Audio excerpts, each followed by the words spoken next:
Hello friends, स्वागत है आप सभी का आपके अपने यूट्यूब चैनल पर। दोस्तों, अभी तक हम थ्योरी के 2 वीडियो देख चुके हैं। आगे बढ़ते हैं दोस्तों, थ्योरी को कंप्लीट करते हैं, फिर इसके हम क्वेश्चंस भी करेंगे। और दोस्तों, आपने अगर पुराने वीडियो नहीं देखे हैं तो आप ज़रूर देख लीजिए, क्योंकि तभी आपको ये आगे की थ्योरी समझ में आएगी। और दोस्तों, ज्यामिति में वृत्त बहुत ही इंपॉर्टेंट टॉपिक है। इससे बहुत सारे क्वेश्चंस पूछे जाते हैं, हर एग्जाम में पूछे जाते हैं। इसलिए आपको ज़रूरत है कि आप उन वीडियोज़ को देख लो और इस थ्योरी को अच्छे से समझ लो। फिर देखिए, आपके क्वेश्चन बहुत ही आसानी से बहुत जल्दी हो जाएंगे। जो क्वेश्चन अभी आपको देखने से डर लगता था, वो क्वेश्चन आप बहुत आसानी से कर पाएंगे। तो दोस्तों, आगे बढ़ते हैं। रूल नंबर 2, स्पर्श रेखा से रिलेटेड एक पॉइंट हमने पिछली बार कर लिया था, दूसरा करते हैं। तो दोस्तों, इसमें क्या है कि अगर कोई त्रिभुज हो ABC, देखिए ये त्रिभुज इसमें बना हुआ है ABC है, और इस पर एक वृत्त इसको बाह्य स्पर्श करता है भुजा BC पर। देखिए बाह्य स्पर्श किया और P पॉइंट पर इसको स्पर्श करता है। अब हमने क्या है, आगे इसकी भुजा AB और AC को आगे बढ़ाते हैं। देखिए इसको आगे बढ़ाया तो ये बिंदु Q पर मिला, और इसको हमने थोड़ा आगे बढ़ाया तो ये बिंदु P पर स्पर्श करते हैं।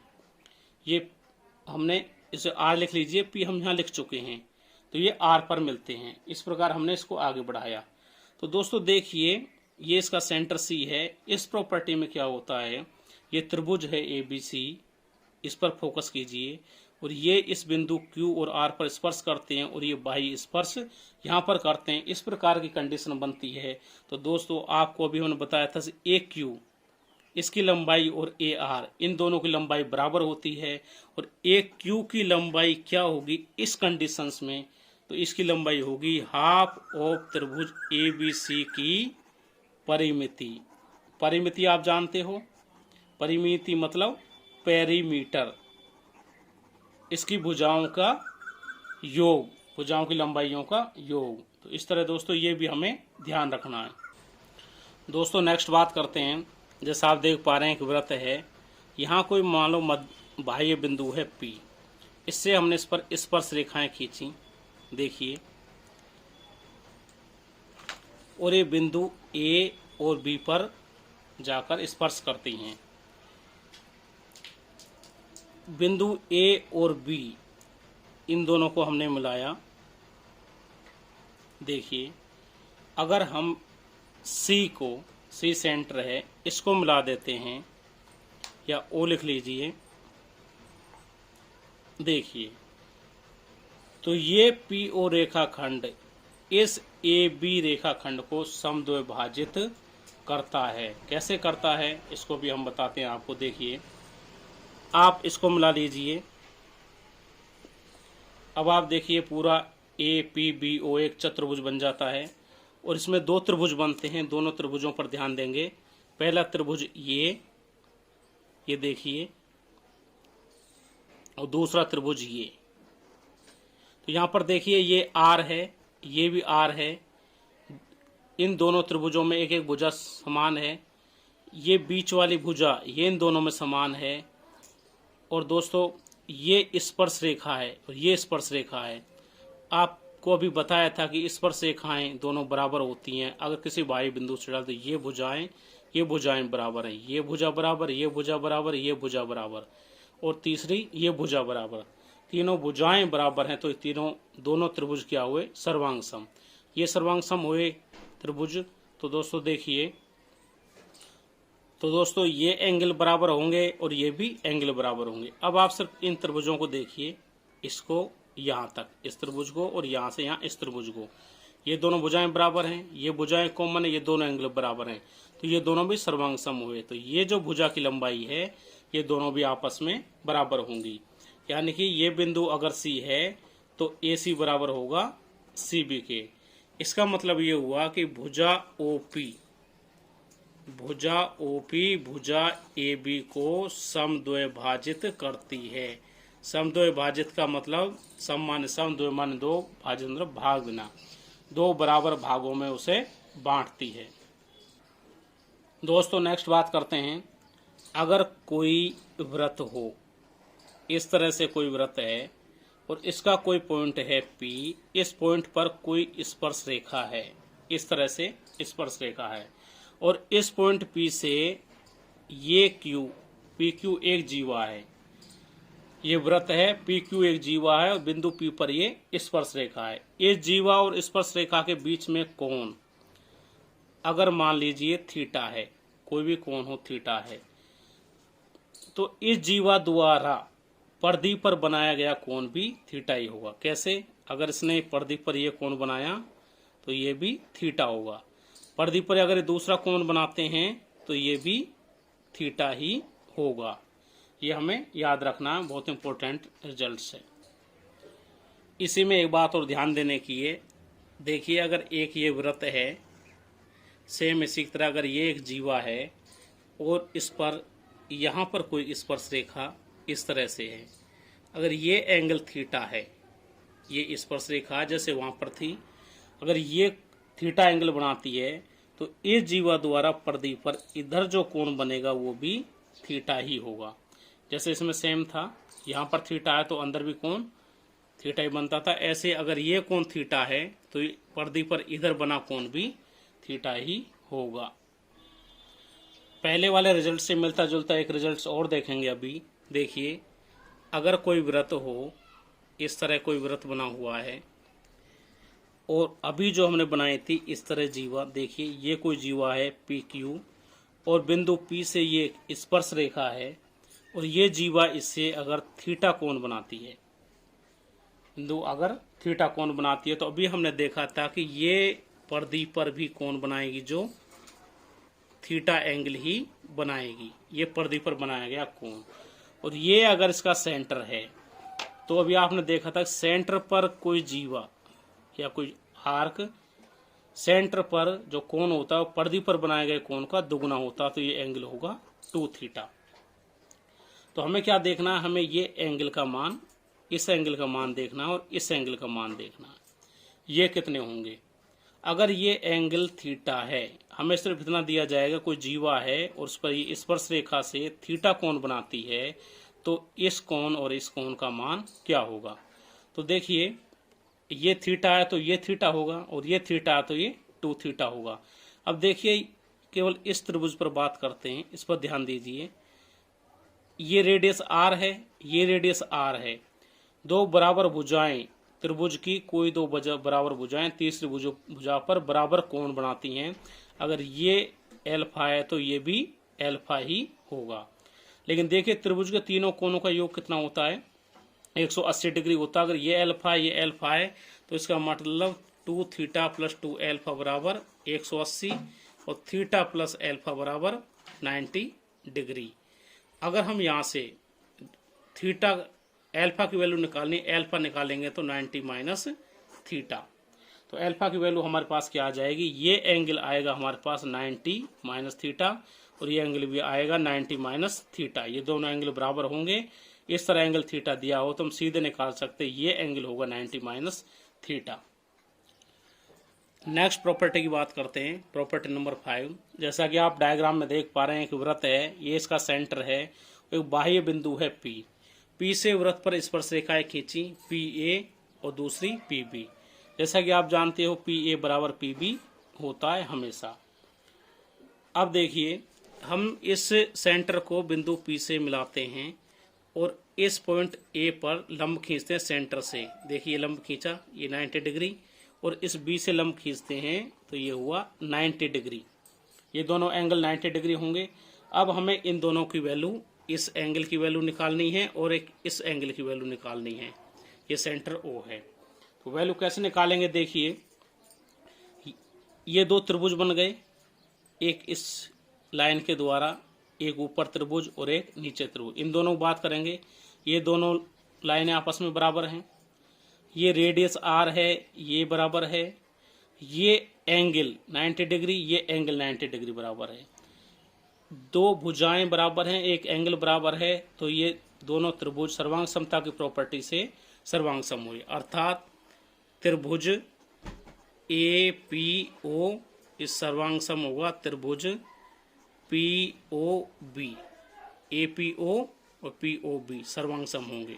अगर ये सर्वांग सम होंगे तो इन दोनों एंगल्स का मान क्या होगा, बराबर होगा। अगर ये एल्फा है तो ये एल्फा होगा। ये कितना एंगल होगा, देखिए ये एंगल 90 डिग्री है, ये त्रिभुज है, त्रिभुज के तीनों आंतरिक कोणों का योग 180 होता। अगर ये एंगल थीटा हमको दिया हुआ हो और ये एंगल भी थीटा ही होगा, ये थीटा दिया हो तो ये कितना होगा दोस्तों, एल्फा। एल्फा बराबर होगा 90 माइनस थीटा, क्योंकि ये 90 डिग्री, इन दोनों का योग 90 डिग्री होना चाहिए। अगर ये थीटा है तो ये होगा 90 माइनस थीटा, तो ये भी 90 माइनस थीटा होगा, यानी एल्फा ये एंगल और ये एंगल, ये दोनों एंगल ही 90 माइनस थीटा के होंगे अगर ये एंगल थीटा दिया हुआ हो तो।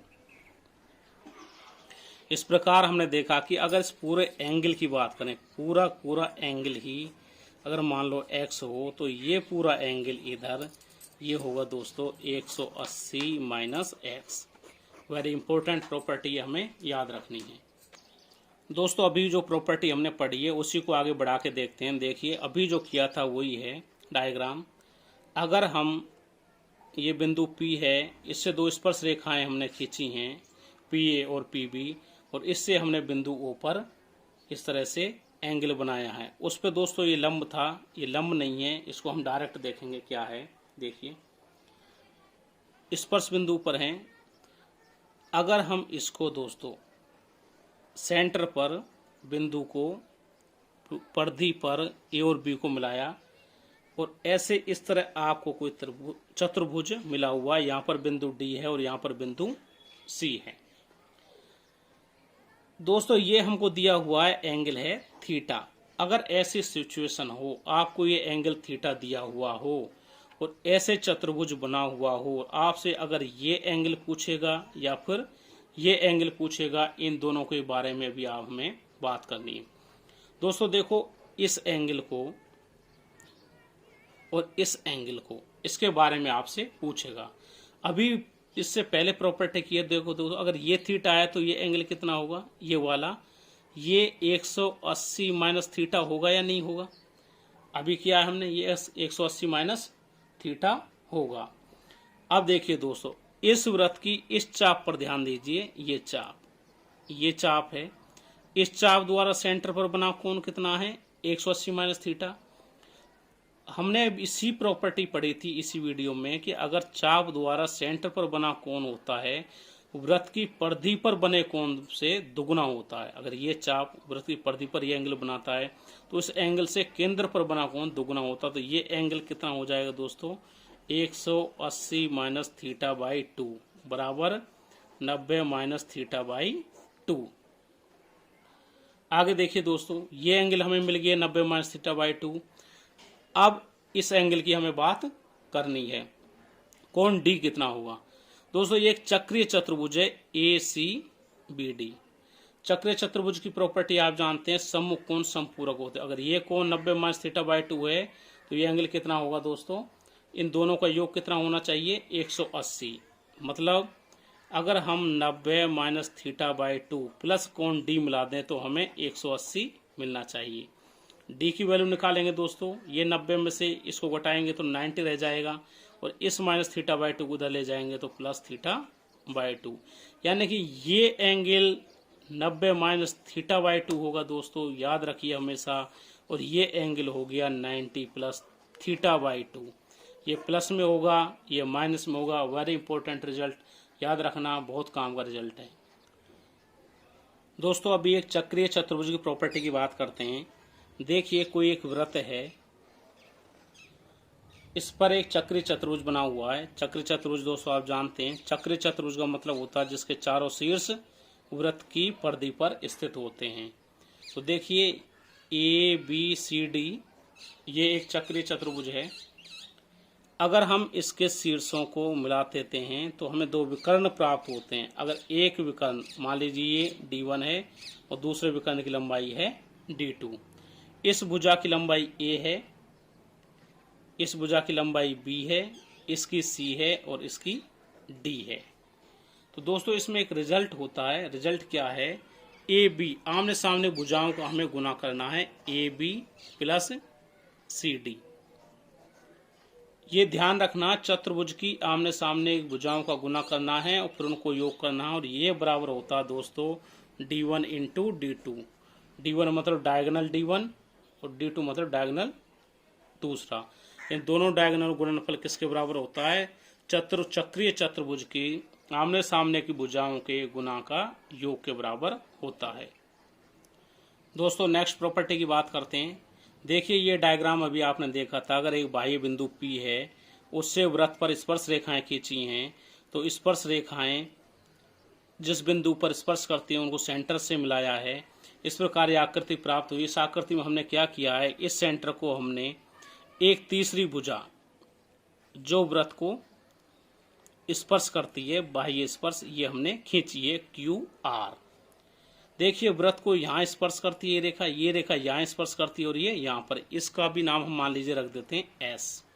तो दोस्तों हमें इसमें एक चीज देखनी है, हमें एक रिलेशन स्थापित करना है, एंगल AOB, इस पूरे एंगल का रिलेशन हमें बनाना है किससे? दूसरा एंगल हम देखना QOR, यानी इस एंगल से, इस पूरे एंगल का इस एंगल से हमें रिलेशन देखना है क्या होगा। रिलेशन देखने के लिए दोस्तों देखिए, इससे इस स्पर्श रेखा पर लंब डालते हैं दोस्तों। देखिए लंब डाल दिया, ये लंब है स्पर्श रेखा पर, ये 90 डिग्री है, ये भी 90 डिग्री है, ये 90 डिग्री है और ये भी 90 डिग्री है। सबसे पहले दोस्तों हम केवल इस पर बात करते हैं, आप इस पर फोकस कीजिए, इस ट्राइंगल पर। ये ट्राइंगल बन गया, इस पर फोकस कीजिए, ये ट्राइंगल बन गया। यहाँ पर देखिए ये रेडियस है R और ये भी रेडियस R है, ये इनकी कॉमन भुजा है, दोनों त्रिभुजों में काम आ रही है, तो यहाँ दो भुजाएं समान हो गई। तीसरा देखिए दोस्तों, ये 90 डिग्री, ये 90 डिग्री, दो भुजाएं समान है, एक एंगल समान है, तो ये त्रिभुज और ये त्रिभुज सर्वांगसम हुए। सर्वांगसम है तो ये एंगल और ये एंगल, ये दोनों एंगल कैसे होंगे? बराबर होंगे। अगर ये इतना एंगल, अगर ये अल्फा है, तो दोस्तों ये एंगल ये भी क्या होगा? अल्फा ही होगा। ये हमें ध्यान रखना है। दूसरा दोस्तों इसी तरह हम देखेंगे इन दोनों त्रिभुजों, इस पर आइए, ये ट्राइंगल बना हमारा, एक ये ट्राइंगल और दूसरा दोस्तों ये ट्राइंगल। थोड़ा सा ध्यान देंगे, बहुत आसान है, समझ में आ जाएगा। ये देखिए ये रेडियस R है, ये भी रेडियस R है और इन दोनों त्रिभुजों की ये कॉमन लाइन है, यानी कि ये भुजा बराबर हुई दोनों की, ये दोनों भुजाएं बराबर हुई और ये एंगल 90 डिग्री है, ये एंगल 90 डिग्री है, क्योंकि स्पर्श रेखा पर ये केंद्र से डाले गए लंब हैं। इस प्रकार दोस्तों देखिए ये दोनों सर्वांगसम त्रिभुज हुए, तो अगर ये एंगल जो भी होगा वही एंगल ये होगा। पहले वाले एंगल से दोस्तों हमने क्या माने हैं? अल्फा माने थे। अगर ये मान लो ये एंगल ये एंगल थीटा है, तो दोस्तों ये वाला एंगल भी थीटा ही होगा। अब देखिए दोस्तों ये अल्फा और ये थीटा और ये थीटा। तो दोस्तों देखिए सबसे पहले कोण AOB की बात करते हैं। AOB बराबर क्या होगा? देखो ये अल्फा थीटा थीटा, यानी कि अल्फा प्लस थीटा, यानी twice of alpha plus theta, कोण AOB। अब कोण QOR की बात करते हैं। QOR यहाँ से टूट रहा है, ये एंगल अल्फा है और QOR में ये एंगल थीटा है, यानी कोण QOR बराबर क्या हुआ? Alpha plus theta. इसका मतलब दोस्तों इससे ये एंगल दुगुना है, यानी कोण AOB बराबर ट्वाइस ऑफ कोण QOR। वेरी इंपॉर्टेंट रिजल्ट्स दोस्तों, हमें याद रखना है, बहुत काम का रिजल्ट्स है। इसी रिजल्ट्स को थोड़ा और संशोधित करते हैं दोस्तों। देखिए यही रिजल्ट है, इसी को दोबारा लिख रहा हूँ, थोड़ा एक रिजल्ट और बनाना है इसमें। ये कोई बाह्य बिंदु P है, यहाँ से इस पर स्पर्श रेखा है, देखिए ऐसे, और ये बिंदु A है, यहाँ पर स्पर्श किया और ये इस पर लंब डाला बिंदु B, और यहाँ पर एक स्पर्श रेखा ऐसे है जो S पर मिलती है, तो ये दोनों क्रॉस होते हैं दोस्तों, इसको मिलाया, ये बिंदु Q है और ये बिंदु R है, इस पे मिलाया। तो दोस्तों अभी आपने देखा था ये अगर पॉइंट O है, कोण AOB बराबर है ट्वाइस ऑफ कोण QOR। दोस्तों अगर आपको थोड़ा सा ध्यान देंगे, अगर आपको कोण ये एंगल थीटा दिया हो, पहले से अगर दिया हो, तो दोस्तों अगर ये कोण थीटा है तो आप जानते हैं दोस्तों, इससे पहले हमने रिजल्ट एक प्रूव किया था, ये पूरा एंगल पूरा का पूरा एंगल होगा 180 माइनस थीटा, यानी कि एंगल AOB बराबर होगा 180 माइनस थीटा। कोण AOB 180 माइनस थीटा है, तो कोण QOR इसका आधा होता है, तो कोण QOR होगा 180 माइनस थीटा बाई 2 यानी कि 90 माइनस थीटा बाई 2। तो दोस्तों अगर आपको ये थीटा पता है तो आपसे अगर ये एंगल पूछता केवल ये QOR, तो आप डायरेक्ट करेंगे 90 माइनस थीटा बाई 2।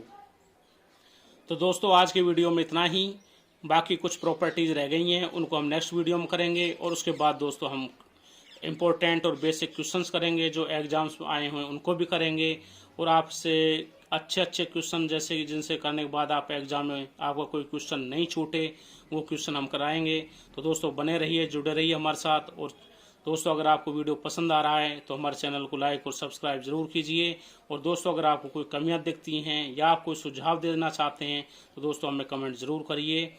और दोस्तों चैनल को सब्सक्राइब जरूर कीजिए जिससे आपके साथ साथ और भी लोगों को ज़्यादा से ज़्यादा फायदा मिल सके। तो दोस्तों चैनल देखने के लिए बहुत बहुत धन्यवाद। दोस्तों तैयारी करिए और खुश रहिए।